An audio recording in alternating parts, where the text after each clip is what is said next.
All right, so oregano. Now, I haven't made any holes here. Oregano seeds, I'm going to show them here. Look at how fine and small they are. See if I can't bring them into focus. So there they are. They're super, super tiny.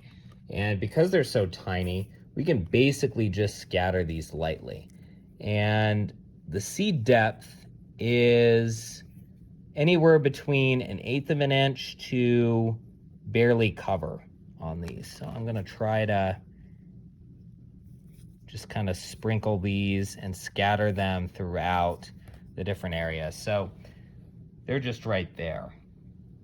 So what I'm going to do, see, this is a variety called Vulgare, and it's giving me a depth of 1/8 of an inch. I mean, some will say barely cover, some will say press into surface. They all pretty much mean the exact same thing. So here's what I'm going to do just for making sure that we give a little bit of some substance. Let's get that stick out of there. I don't like that. So we'll just toss that out. But I'm just going to give a little bit of just a minor dusting. And I'm just going to sort of pack everything in. So just like that, we'll get them in. And there you go. So we'll basically make sure that we water it in. For these smaller seeds, and I've mentioned this in another video about watering techniques, make sure that you're watering from below. So water in this tray below, and the moisture will soak up and moisturize the top of this. Do not water from the top because these small seeds, you can tell, will splash around. Sometimes I've had it before where I accidentally top water and they'll splash into my sage area, and you don't want that. All right, so I sowed the thyme in the exact same way, smaller seeds compared to the oregano here. And so that's how easy it is. And you just basically keep it watered. A lot of these will show up pretty sporadically in the next 1 or 2 weeks. Make sure that you have bright light. I did a video on seed starting materials, so make sure that you have at least 3,000 lumens or higher. That's the brightness intensity of the light. And also 5,000 Kelvin to 6,500 Kelvin is what you want for the color temperature of the bulb. Doesn't matter if they're actually grow lights or not, but you want to keep them, and make sure when you start it for these, you want to be a good couple of inches from the seed starts.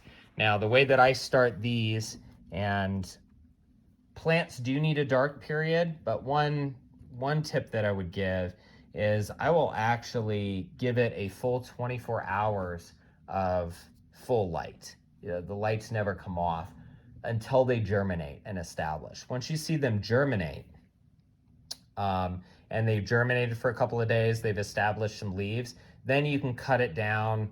I always go down to 16 hours on and, the remaining 6 hours off, and then kind of work my way downward. 12 hours on, 12 hours off is kind of my standard. But when you give it that bright, intense light, that just helps you not get some stringiness, what a lot of us call legginess or weakness in the plants. And that all is due to stems continuously growing because they're in search for brighter light.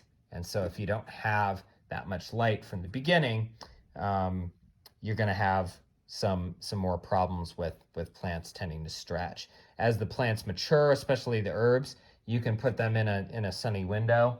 I can show you a couple of examples here, just to give you kind of a comparison. So here are some herbs that I started under grow lights in those exact same seed cells, and you can see that I've transplanted them into the styrofoam cups. But this is thyme.